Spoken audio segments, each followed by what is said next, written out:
This is more than a war story. It's the story of Thomas Miner, a Navy gunner who survived being shot down 3 times in the Pacific during World War II. He served aboard the Saratoga and Yorktown and carried those experiences for the rest of his life. In this video, Larry Bayer reflects on his father-in-law's time at Guadalcanal and beyond. And in part 2, Thomas's daughter Marion shares how the war followed her father home, how courage, loss, and the unseen wounds of PTSD shaped his life and the lives of those he loved. Okay. Larry, can you tell us your father-in-law's name? His name was Thomas Hamilton Miner, Jr. Okay. And when did he join? It was pre-Pearl Harbor. I'm not sure if it was 1939 or 1940, but he chose the Navy, I believe, because at the time the Navy was like the premier service, and they had a really effective public relations program. If you've ever seen their recruiting posters, it was all join the Navy, see the world. You know, go to exotic places that you'd only read about, as opposed to the Army, which was kind of like the redheaded stepchild. Nobody wanted to go into the infantry and fight in the mud.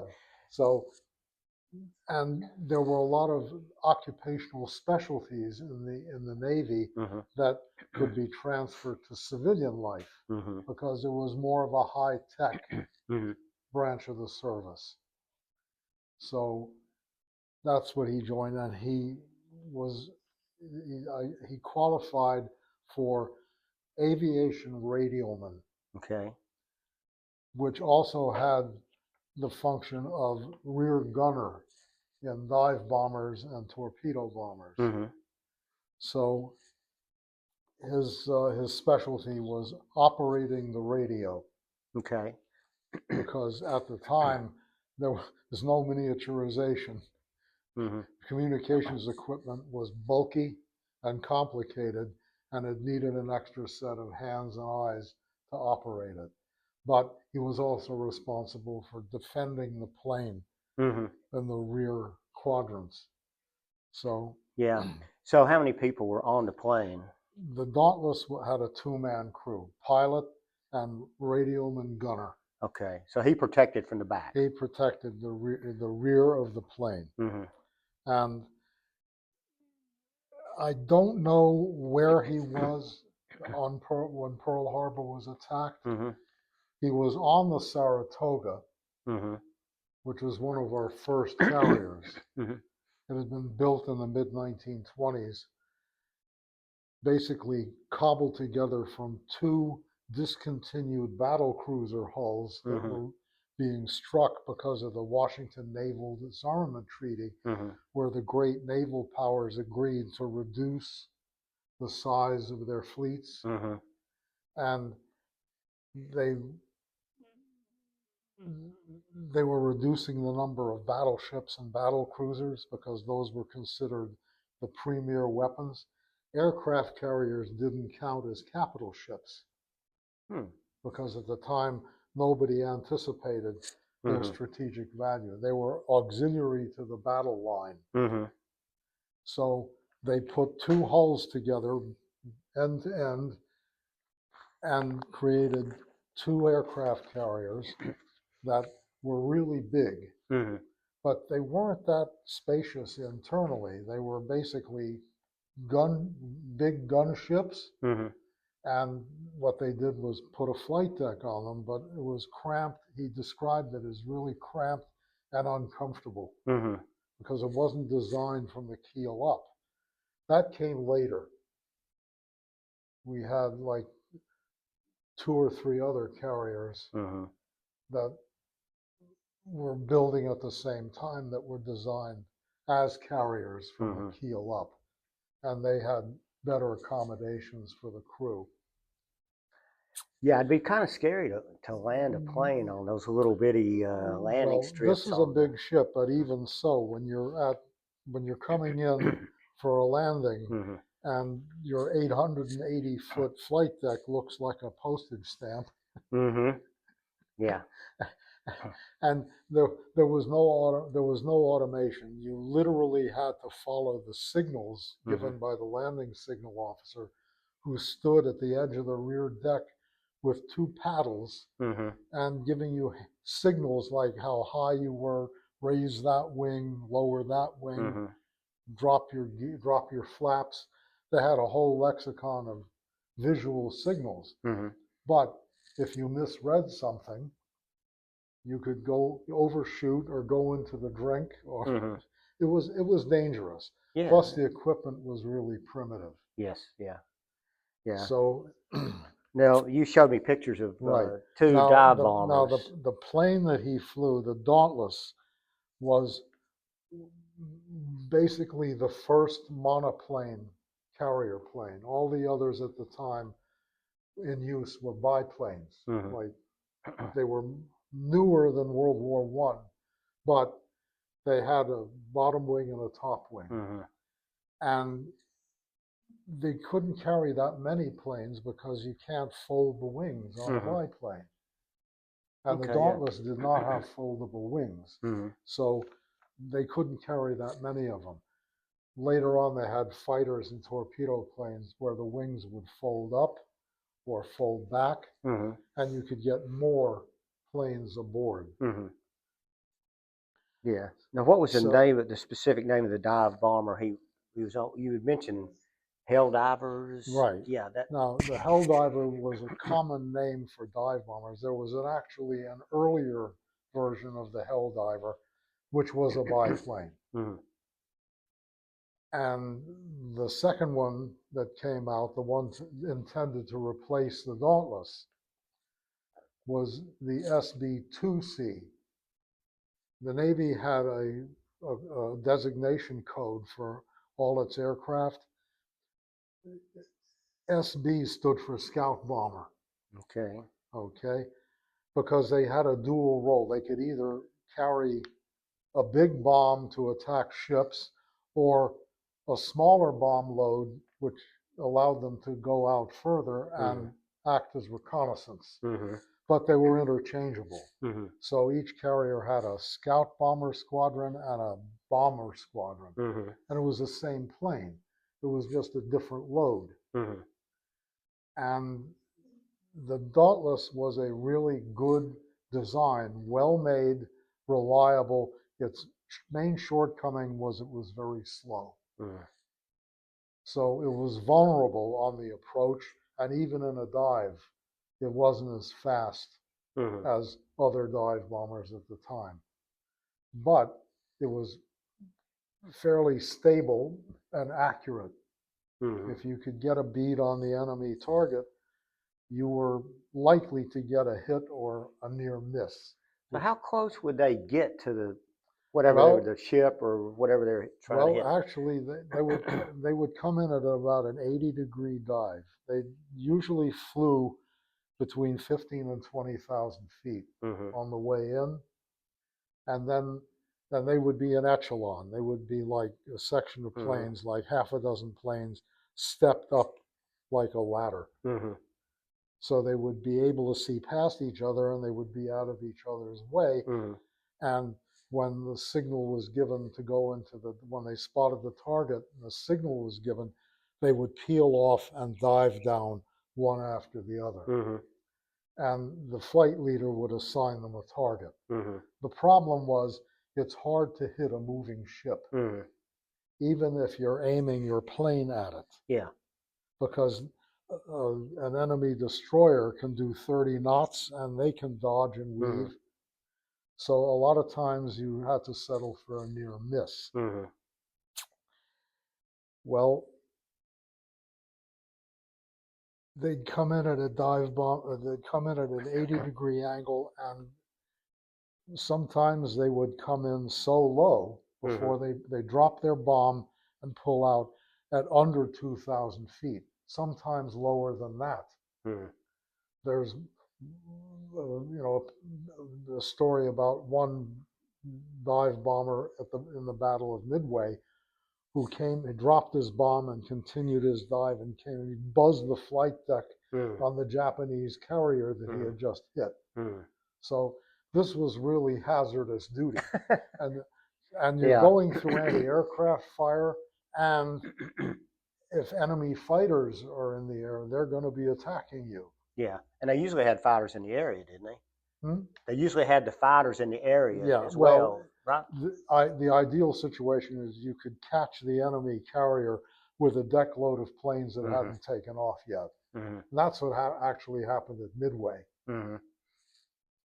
When the Japanese realized, oh, wait a minute, we have to change our bomb load because we just spotted the American fleet, and they had bombed up with weapons to use on land installations, and then they had to quick do a 180 and reload with anti-shipping weapons, like armor-piercing bombs and torpedoes.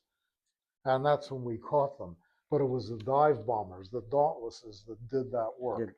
Now, Tom was not in the Battle of Midway. The Saratoga was sort of backup. It was the reserve carrier, and it didn't get into the action the way the other three American carriers did: the Hornet, the Yorktown, and the Enterprise. He was on the Saratoga, the Yorktown, and the Saratoga was at a distance. The idea was if they had to replace planes, the Saratoga could fly them off and replenish the others. So, but that didn't happen. So after Yorktown got hit, the Yorktown was hit and damaged. They put it under tow. Was that at Midway or Well, actually, she was damaged at the Battle of the Coral Sea. They towed her back to Pearl Harbor and fixed her up. They said it's going to take a month. They fixed her up in 3 days. They used concrete to patch the holes. I mean, they just slapped patches on her and sent her back out in time for the Battle of Midway, which was her end because she got torpedoed and they couldn't save her. And a Japanese, she got hit by bombs, and then they tried to tow her back to Pearl, and a Japanese submarine nailed her.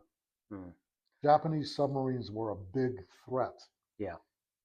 They were very effective.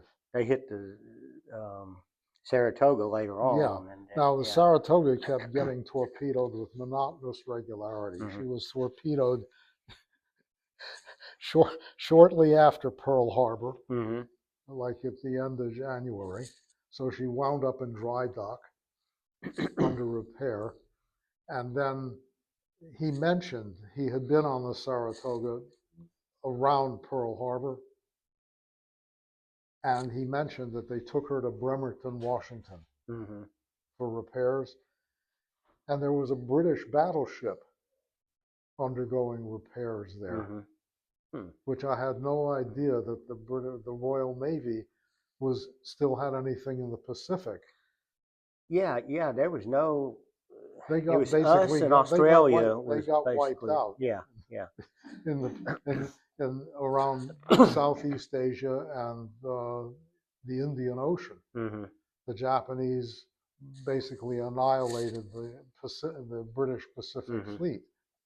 But this one battleship survived and went back and was brought back to the States for repairs. He did not have a high opinion of the Royal Navy, let's put it that way. What was, where and when was his first mission? That I do not know. When was he what? His first mission. His first mission? You don't know? No. Probably patrolling the waters off Hawaii. Okay. With, for anti-submarine work. We didn't know what the Japanese intention was. We were scrambling around trying to set up defenses. We expected the Japanese to invade Hawaii, which they didn't do because they had bigger fish to fry, like Malaya, the Dutch East Indies, and the Philippines, which had a lot more to offer than Pearl Harbor. And they, as far as they were concerned, they had neutralized the American Pacific Fleet, which was their objective. Well, they were misled, thankfully. Now, ironically enough, because we've been studying this for generations now, the attack on Pearl Harbor actually worked to the United States' benefit, because with the battleships out of commission, we had to change our strategic approach to the war.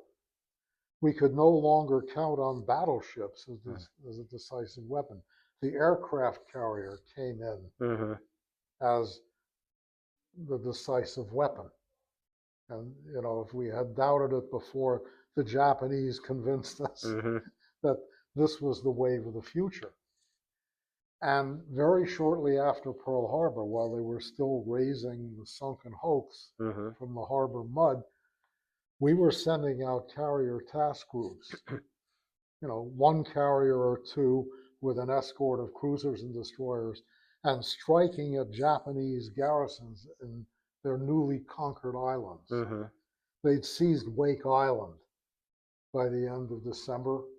There was an epic story, it was like the Alamo of the Pacific, where we held them off for weeks, and they finally overwhelmed the garrison, and they even made a movie about it. But we launched airstrikes. We sent a task force and attacked the Japanese on Wake Island, just to let them know, that we weren't done with them yet. Yeah.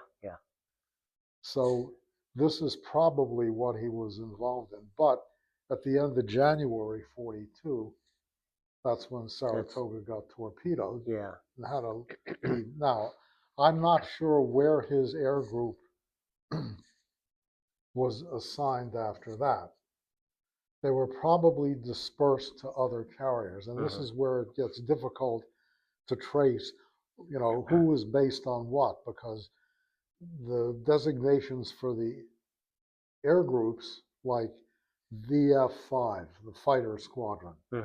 VF stands for fighter plane. TF stands for T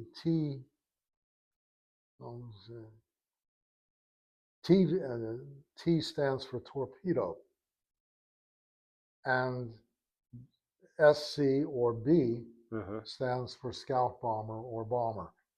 But they had a number after it that was matched to the whole number of their home carrier. And they had colored tail codes in different colors.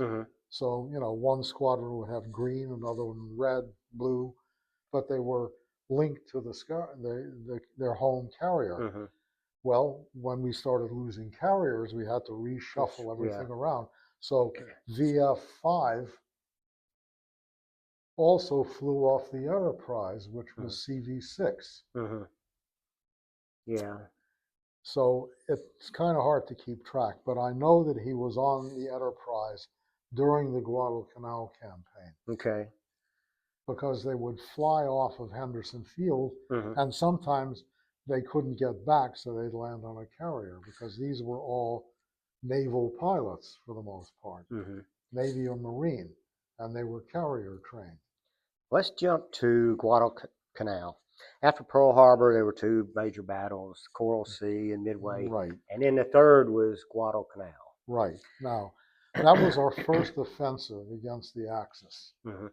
The reason for that was Allied reconnaissance discovered that the Japanese were building an airfield on Guadalcanal, which is in the southern Solomon Islands, very close to our sea lanes from New Caledonia back to the United States, and uncomfortably close to Australia.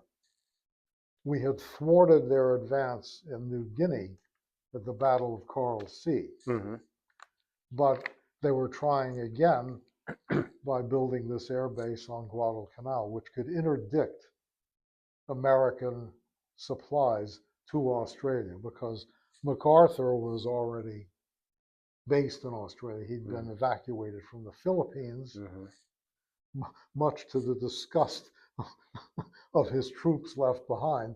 But he was ordered out. So, you know. Yeah, it's. I was reading the Solomon Islands So, chain is like yeah, 1,200 so miles this was from a mortal Australia. threat to the Allied position in the Pacific. We're still reeling from Pearl Harbor. Battle of the Coral Sea was a tactical victory for the Japanese because they sunk one of our big carriers and we sunk one of their little ones. But after Midway, the immediate threat seemed to be receding because we sank 4 carriers in one battle and decimated their naval air force. Now, they still had plenty to fight with. I mean, that wasn't a knockout punch. Yeah. It really, it just, staggered them and gave them a lot to think about. But an air base on Guadalcanal would be a really serious threat to our long-term strategy. So the only force we had available was the 1st Marine Division. They'd been training in New Caledonia. And they put them aboard ships. They didn't tell them where they were going.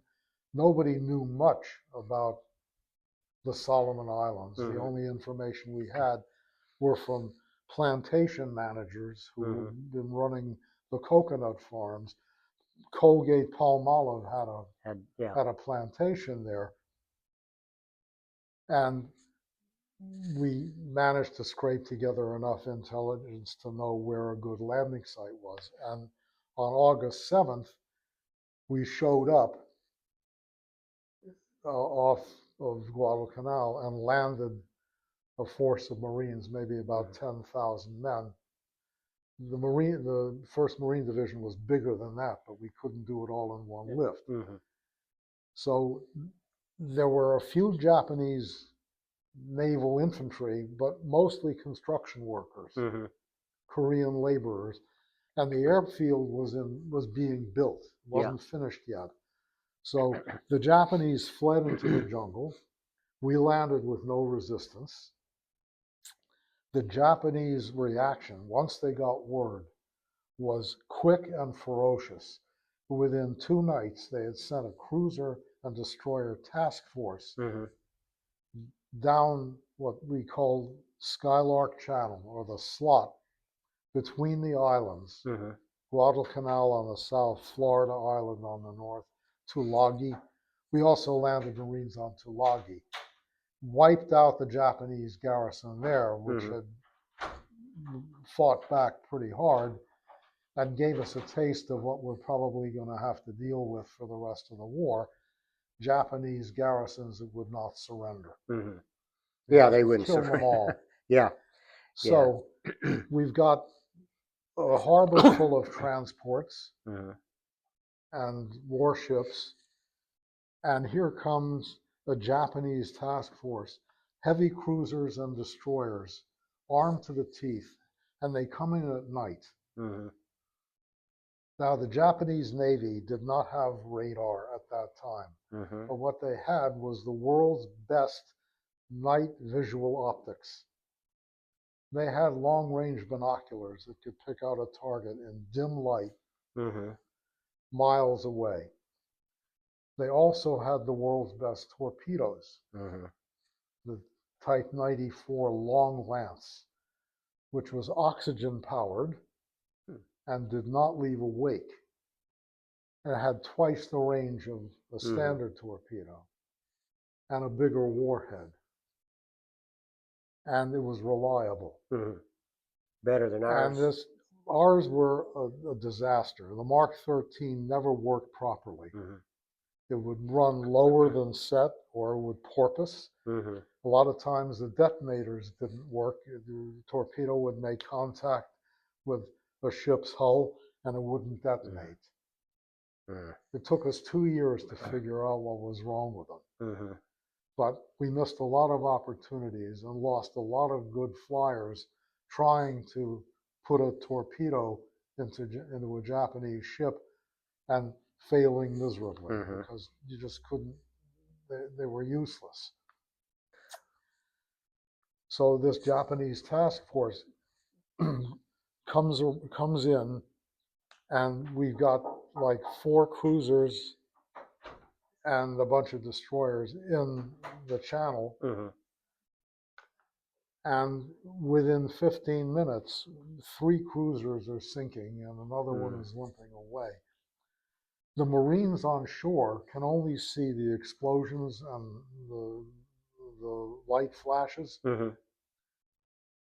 and they think we're winning the battle. And they're cheering and backslapping. And the following morning, they realize what had gone on. Our advance force was mauled, and the upshot was that the transport fleet, which had not been hit, thanks to the sacrifice of 4 heavy cruisers and a couple of destroyers, the Navy says, we're getting out of here. We're taking our carriers with them. And left the Marines there. The Marines are like, what? You're leaving us here? Half our supplies are still afloat. Well, so they got a half-finished airfield. They got just enough supplies for a couple of days. A lot of the stuff is still aboard ship, and they've taken it out of the harbor, out of range. And then the air raids begin. The Japanese are sending missions from New Britain. They have this huge base at Rabaul on New Britain, which is about 600 miles away. But it's a straight shot down the channel. The problem was that after a couple of raids, we could set our watches by the Japanese air attacks, because we knew how long it would take them to get from Rabaul to Guadalcanal. Now, of course, there were still Japanese carriers out there, but most of the attacks were from land-based planes. Medium bombers and Zero fighters. You had talked about Henderson Field. Henderson Field was named for a Marine dive bomber pilot who died at Midway when his plane was hit by flak and set on fire. Rather than ditching in the ocean, he knew he was doomed anyway. So he crash dived into a Japanese heavy cruiser, the Mikuma, and just devastated it. And that was one of the ships that the Japanese lost at Midway. But there's this famous photograph of Mikuma just dead in the water, belching smoke, and on one of the after turrets, you see the wreckage of this American dive bomber flown by Lofton Henderson. So they named the field in his honor. But it wasn't finished until, I think it was August 20th, when the first land-based planes flew, and they were Marine dive bomber and fighter squadrons. The Marine Corps had their own air arm. And their doctrine was close air support for their infantry. So there's like 2 squadrons of dive bombers and a squadron of fighters that land on Henderson Field and start operating in the vicinity, intercepting Japanese raids and attacking any Japanese ships that might come within range. The problem was that the Japanese, their reaction was so quick and so forceful that we had to devote most of our air power to reconnaissance and interdiction, intercepting the Japanese supply ships. They started out by sending transport ships, big 10,000-ton transports that could hold a couple of thousand men. Well, we caught one of their transport fleets in daylight, bombed it to them. We sank 4 ships, killed a lot of Japanese soldiers. Some got ashore, but most of them did not. Yeah. What happened to the ones that came to shore? Yeah, well, they launched an attempt, when the Japanese commander, Colonel Ichiki, decided he had enough men, he was going to launch an attack. Mm-hmm. And this was in August 21st, just after the American air units arrived. August 21st.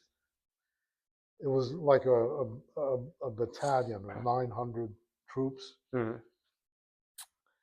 attacked on the Tenaroo River, also known as Alligator Creek. Mm-hmm.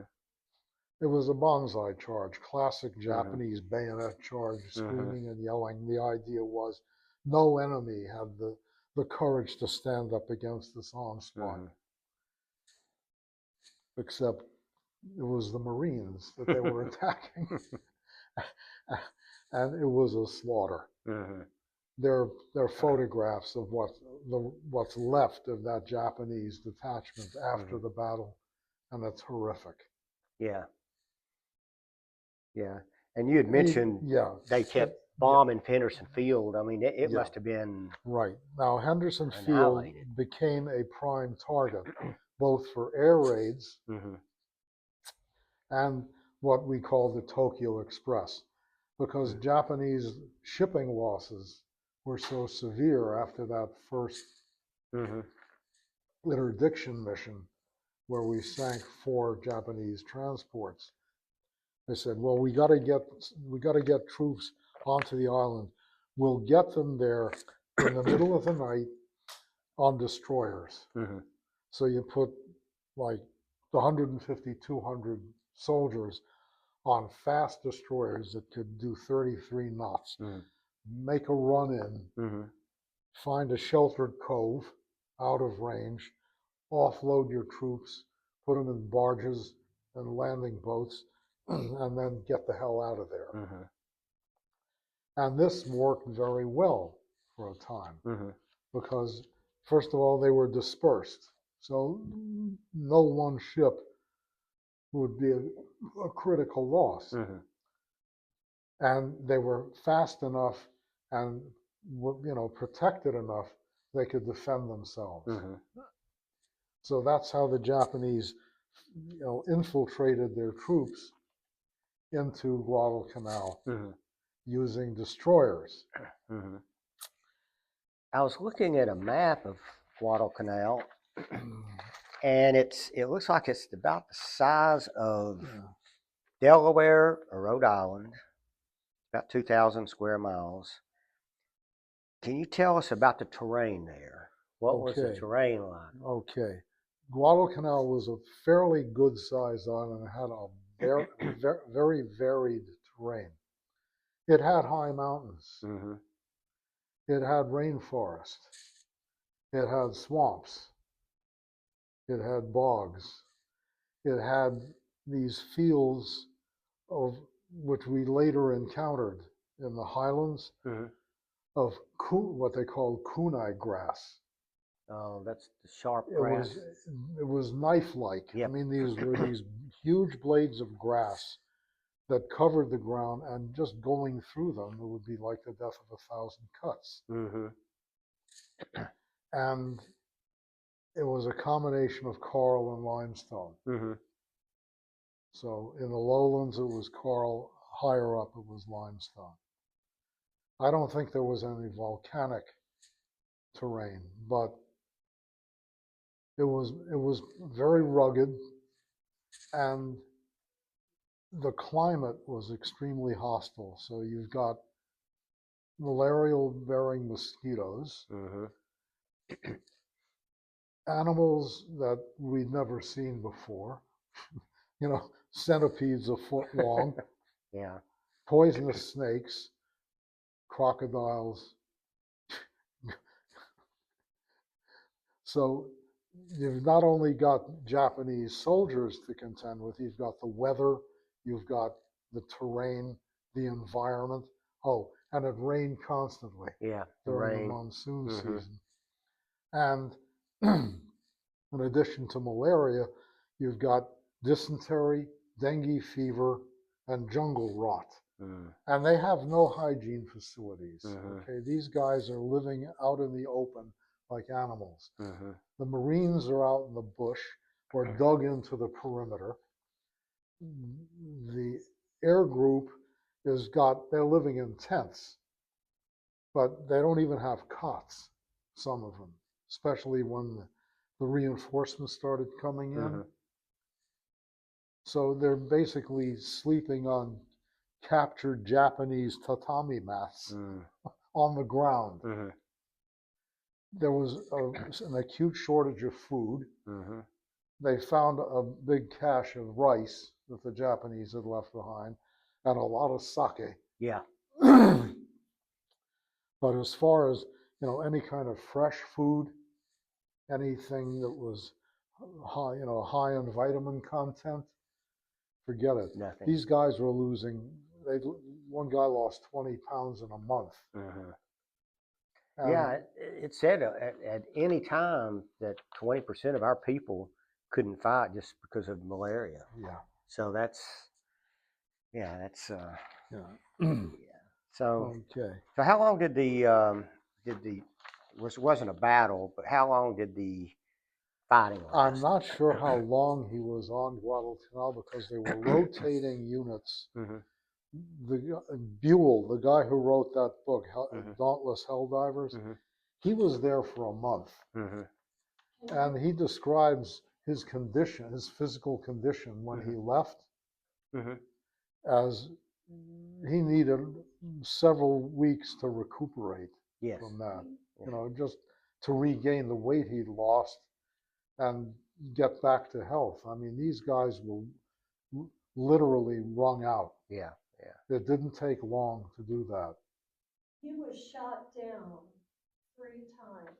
Yes. His plane was shot down 3 times. Now, I'm not sure when that was, but I'm pretty sure it was later after Guadalcanal when he was on the Yorktown. Yeah, let's talk about that. Anyway, when I was starting to say, he was shot down 3 times.